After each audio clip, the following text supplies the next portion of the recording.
there were the people who wanted him to be killed. At walang mapupuntahan si David, mga kapatid. At ang sabi ng Bible, mga kapatid, and David encouraged himself in the Lord.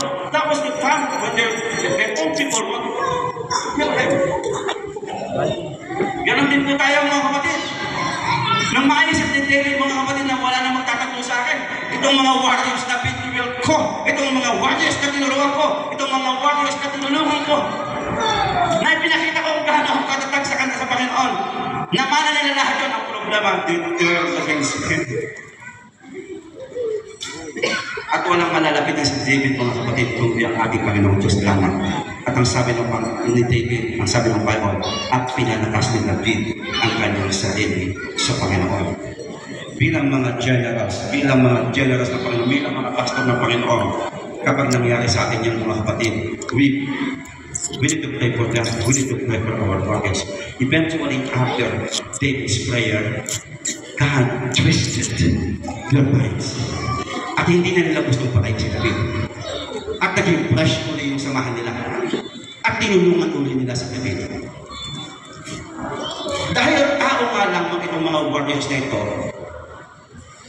nakakaisip din sila ng gano'n. Gano'n din sa ating mga miyembro, mga kapatid. Gano'n din sa atin bilang pastor. Gano'n din sa ating mga warriors, mga miyembro. Minsan nagkakaroon ng problema gano'n.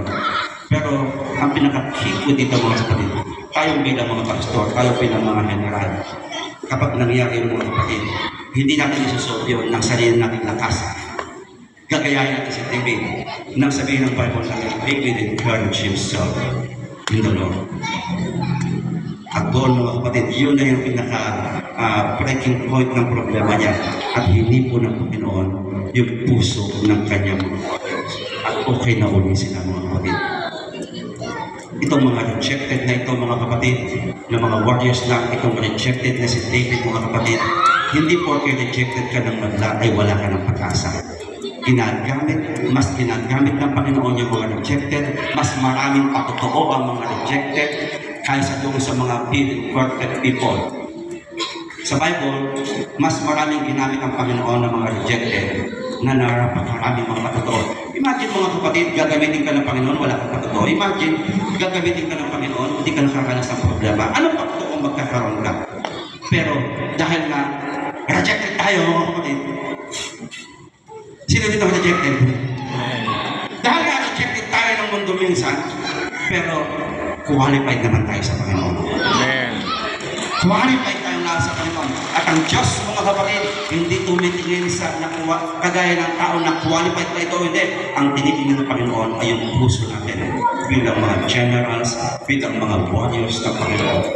Tayo po, mga kapatid, bilang generals and warriors, may problema man o wala, mga kapatid, tayo ay nananatiling mapagpakumbaba sa Panginoon, mga kapatid, dahil tayo po lahat, kagaya ng sinabi ng ating mga pastor, tayo po lahat, mga kapatid, ay hindi pataasan na pagpapaba. Sapagkat itinataas ng Panginoon, yung papakubaba, ang itinababa ng Panginoon, yung papakitaas. Salamat po, mga kapatid, sa ating mga Panginoon. Amen. Praise God.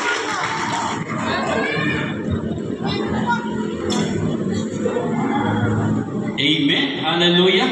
Tawagin natin yung worship team at ayaw natin patagalin ang panahon na ito.